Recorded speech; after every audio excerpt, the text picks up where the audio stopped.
Bienvenidos a Marquesina. Como cada semana, vamos a hablar de lo más destacado de la cinematografía nacional. Acompáñenme.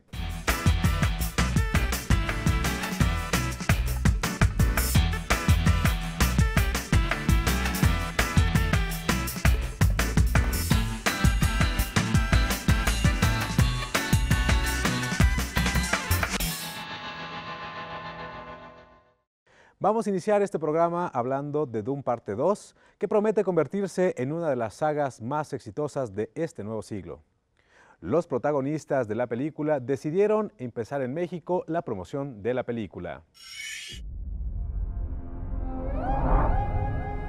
Dune Parte 2 promete ser el primer gran estreno de 2024. El director Denis Villeneuve y los protagonistas de la saga visitaron la Ciudad de México como parte de la gira promocional de la película. For me, it's a dream come true.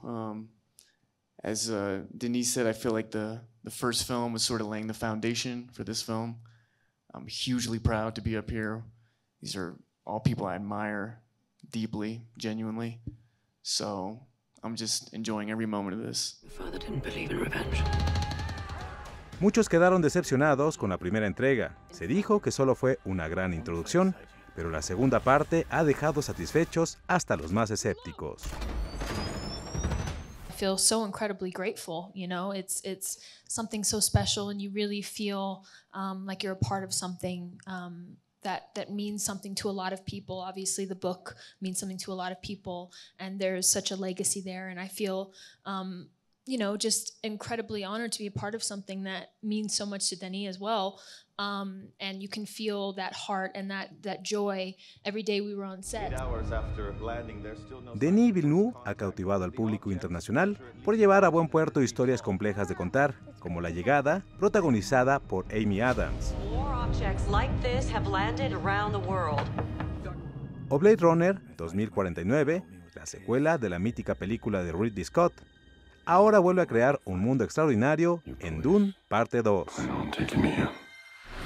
I've been a fan of every one of Denis' films beforehand, and then to see Dune and know the scale and the texture and the feeling of it and the intensity and the beauty, it was one of those things that I thought if I ever got a chance to be in something like that, I would do anything to be a part of that.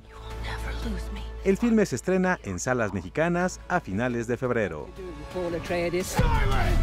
Very happy to be in Mexico City and thank you for having us. Yeah. La actriz mexicana Mercedes Hernández debuta como directora con el cortometraje El Improvisado. Los alumnos de la Escuela de Fotografía y Cine Comunitario Powell Iscali cumplieron su sueño de participar en una película. Emanuel Contreras protagoniza El Improvisado, que narra las peripecias de un joven repartidor que busca convertirse en actor.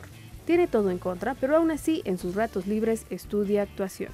La historia es autobiográfica, pues en la vida real, Emanuel sí es mensajero y sí busca convertirse en actor. Forma parte de un grupo de alumnos instruidos por la actriz Mercedes Hernández. Ella es mi maestra, con ella tomaba las clases y mientras yo trabajaba iba a sus clases, llegaba súper sudado como ahorita, corriendo en bicicleta y pues llegaba como 15, 20 minutos tarde y empapado en sudor y casi jadeando y pues ella se preguntaba siempre como a qué me dedicaba, qué hacía, ¿no? Entonces fue cuando ya nos acercamos un poco más y entendió un poco la situación. Ya llegaron currículos idénticos. Al descubrir su doble vida, Mercedes Hernández convoca a estudiantes del taller que imparte y de otras disciplinas para contar esta historia en las calles de Iztapalapa.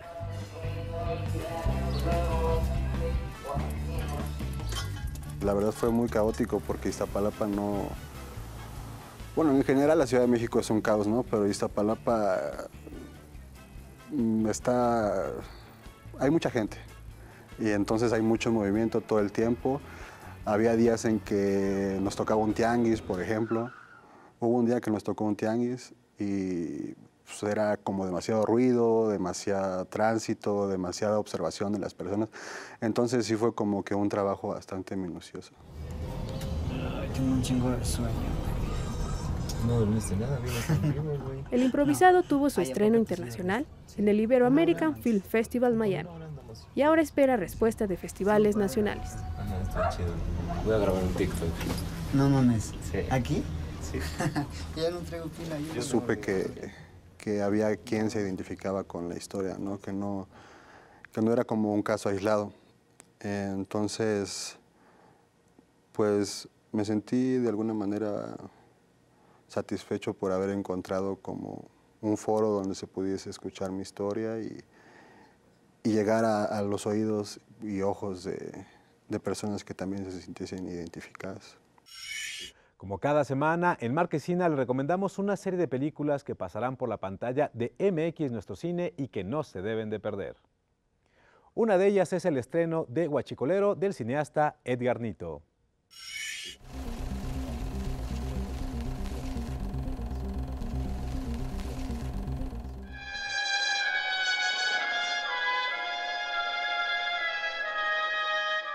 En el marco del 111 aniversario del asesinato del presidente Francisco I. Madero, presentamos Cuartelazo, del director Alberto Isaac.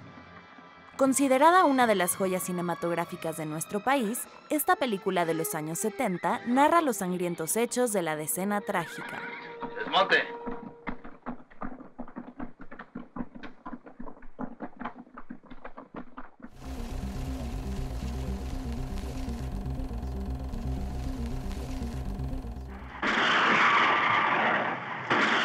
Uno de los largometrajes más emblemáticos de Felipe Casals es Bajo la Metralla, un drama político en el que un grupo de guerrilleros capturan a un alto funcionario del gobierno. Sin embargo, durante el secuestro, el líder reconoce a un antiguo compañero y nada sale de acuerdo al plan. Los integrantes se ven inmersos en una serie de conflictos por diferencias ideológicas y políticas y tendrán que decidir el destino del hombre que mantienen cautivo.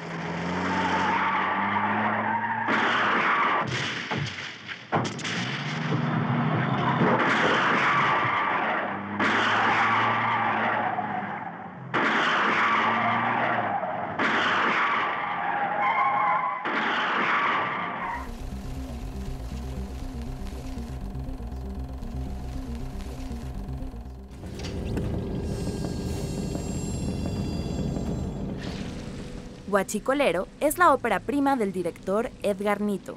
Cuenta la historia de Lalo, un adolescente que quiere conquistar a Ana, su compañera de secundaria. Así que busca conseguir dinero y termina involucrado en el robo de hidrocarburos. La película mezcla géneros como el western, el suspenso y el thriller, para abordar una problemática que se vive en nuestro país.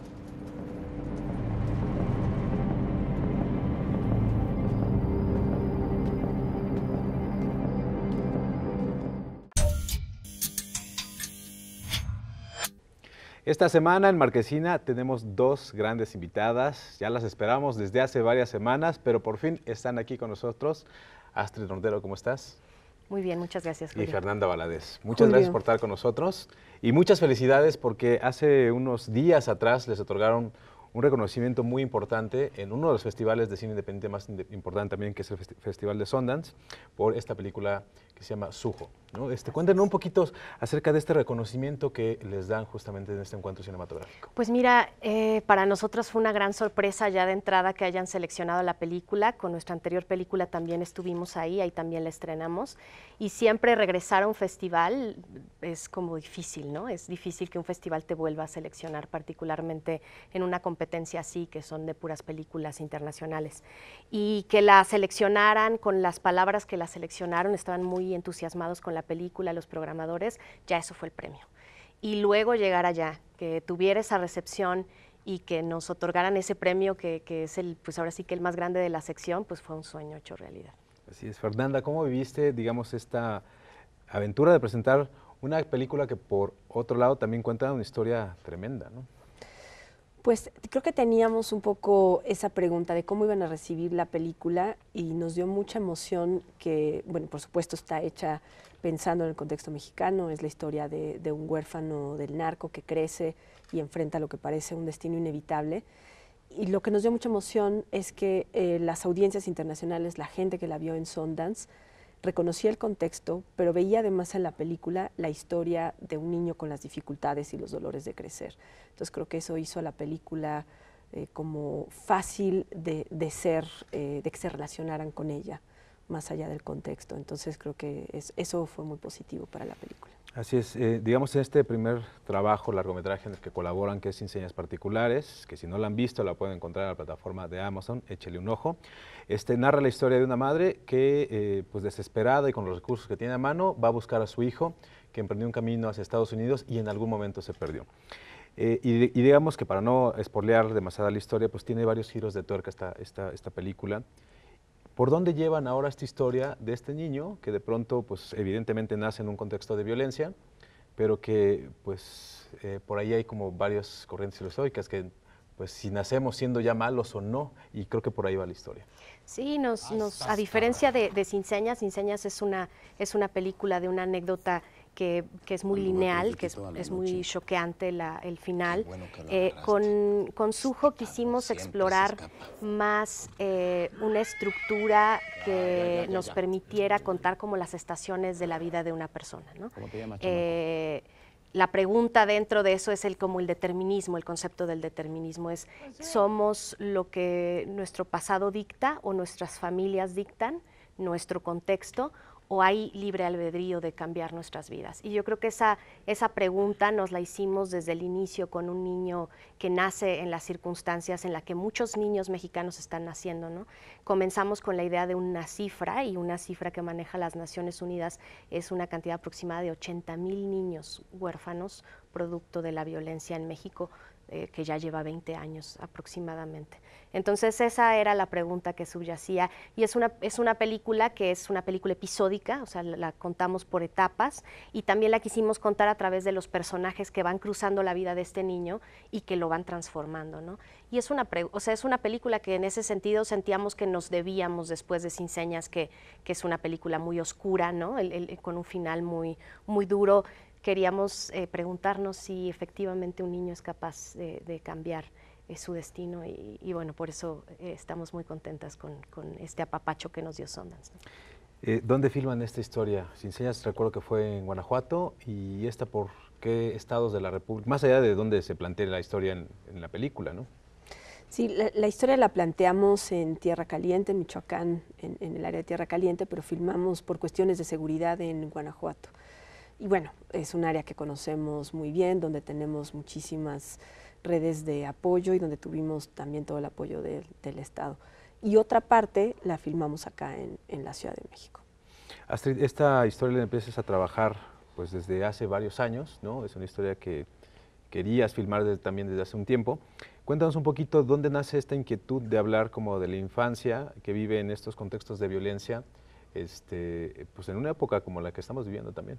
Sí, el interés viene del proceso de investigación que hicimos para Sin Señas Particulares.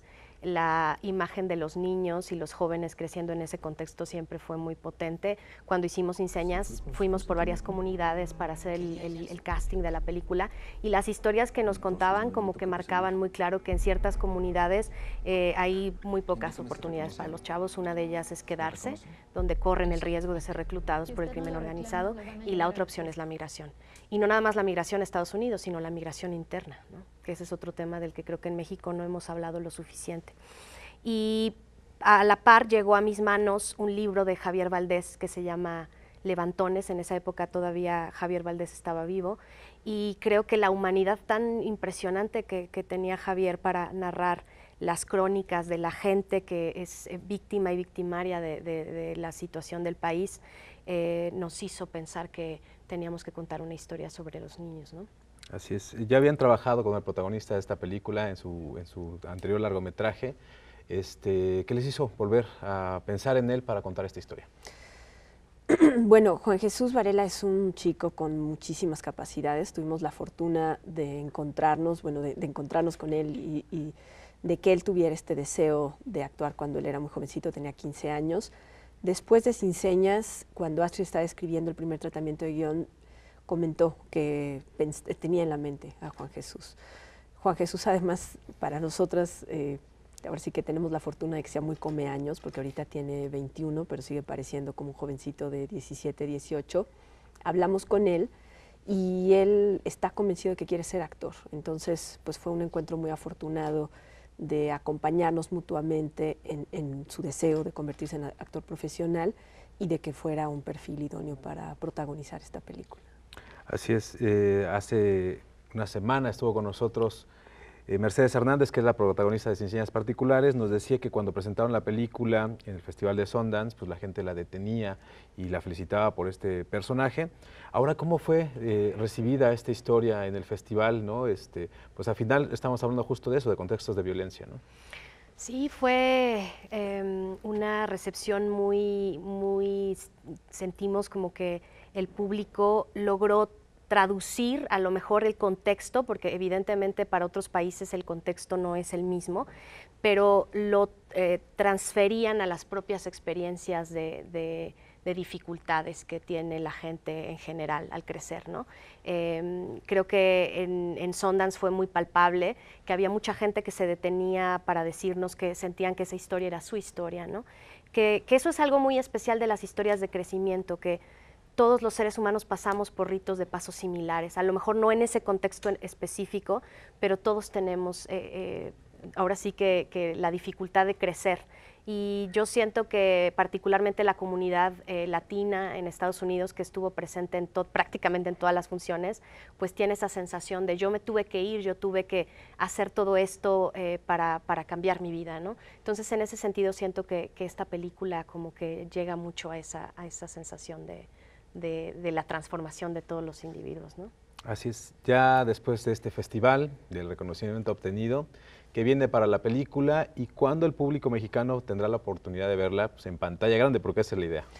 Sí, para nosotras es muy importante que la película pase por los cines, así que creemos que las películas donde mejor se disfrutan es en la pantalla grande, y aunque tenemos planes también de llevarla después a una plataforma, estamos preparando ahorita la exhibición comercial en cines en México, que esperamos sea para finales de octubre de este año. ¿Y vienen más festivales? Vienen más festivales, todavía no son públicos, así es que no los podemos compartir, pero estamos la verdad que muy contentas, tenemos ya programados festivales de aquí hasta octubre de este año. Wow, bueno, pues le va a ir muy bien. Muchísimas gracias por estar con nosotros. Obviamente tenemos muchas ganas de ver la película, pero bueno, estaremos muy pendientes de todo lo que ocurre con Sujo. Muchísimas gracias a las dos. No, gracias, Julio. Al contrario, Julio. Bueno, pues ahí lo tienen. Vayan a darse una vuelta a ver Sin Señas Particulares, ya se lo decía, en esta plataforma. Y mientras estaremos muy pendientes de todo lo que ocurre con Sujo. Nosotros volvemos en un instante. Después de filmar en México la película La Caída, la cineasta argentina Lucía Puenzo regresa a su país para filmar Los Impactados. Este largometraje tuvo su estreno en el Festival Internacional de Cine de San Sebastián en la sección Horizontes Latinos. ¿Te acordás por qué estás acá? Los Impactados es un filme que sigue de cerca la historia de una joven veterinaria que es atravesada por un rayo. Después de permanecer en coma por varias semanas, despierta, pero todo ha cambiado. Ella ha cambiado. Casi nada de lo que hay en la película, por más que parezca cercano a la ciencia ficción, es ciencia ficción. La verdad que nosotros nos documentamos mucho porque lo que empezamos a ver es que, por ejemplo, yo ni siquiera sabía que existían médicos ceraunópatas, que es una especialidad dentro de este universo de médicos que estudian los sobrevivientes de rayos.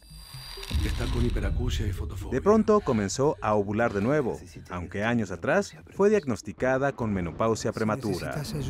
Hay muchísimos casos de gente que al tener una muerte de un surco neuronal, como se le muere un surco de neuronas, son muchos los casos de sobrevivientes que a mí me resulta fascinante, que han reestructurado su vida. Un cirujano que se transformó en pianista, digamos, que hay algo del surco neuronal que altera no solo el comportamiento de sus células, sino el comportamiento de lo que quieren hacer con sus vidas. Bienvenida. Eva busca entender qué le ocurre y descubre un grupo de personas que en diferentes momentos fueron impactadas por un rayo y al igual que ella sufrieron cambios que transformaron el rumbo de su existencia. Nada hace sentir el cuerpo como la electricidad. En el corazón de Los Impactados está la normalidad o la anormalidad de los cuerpos, qué pasa con nuestros cuerpos, qué pasa con nuestra sexualidad. Entonces tiene muchos temas que yo ya hace rato que vengo por algunos lados o también en mis novelas metiéndome de nuevo, Y a mí me resultaba muy fascinante esta mujer que no se reconocía a sí misma, tanto físicamente por fuera, que está transformada en una especie de monstruo extraño, surcado por esta cicatriz rizomática, con este pelo blanco, con estas anomalías, ¿no? Que escucha mal, que ve mal, y que llegue a este grupo de experimentación que me recuerda entre películas como El Club de la Pelea, de estos grupos medio under que están haciendo algún tipo de experimentación, o el universo de los cines de Lynch o de Lanthimos, este cine que es realista, pero que tiene elementos sobrenaturales. Como decía el artista y científico Walter Russell, todos somos criaturas eléctricas, flotando en el mar eléctrico, de este universo eléctrico. De esta forma, Los Impactados se vuelve un filme universal. Hay gente que busca toda la vida en oportunidades. El compositor y baterista Antonio Sánchez se presentó por primera vez en México con su grupo Bad Hombre en el marco del festival M-Jazz. Nos platicó de sus próximos proyectos en cine y plataformas digitales. Birdman, la inesperada virtud de la ignorancia del director Alejandro González Iñárritu, se convirtió en un parteaguas para el cineasta mexicano, pero también para el compositor y baterista Antonio Sánchez, quien se encargó de musicalizar toda la película. El filme se llevó 4 premios Oscar: Mejor Película, Guión Original, Fotografía y Director. Desde entonces han pasado varios años y con cada nuevo proyecto, Antonio Sánchez busca reinventarse. Creo que cada vez la gente está buscando un poco más mi propio sonido y mi propia identidad. Creo que, bueno, al principio, obviamente, Birdman fue tal peldaño en mi carrera que, pues, la gente que quería que hiciera cosas era que hiciera básicamente Birdman. La música marca la identidad de un proyecto audiovisual, sin embargo, muchas veces no se le da la importancia que merece. La música, por desgracia, es lo último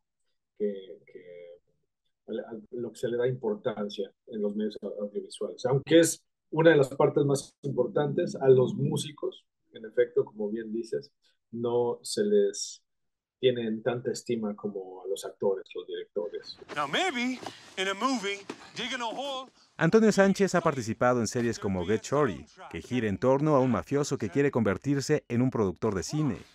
Los Anarquistas, que retrata a un grupo de personas que se instala en Acapulco con la intención de formar una comunidad que comulgue con sus ideales.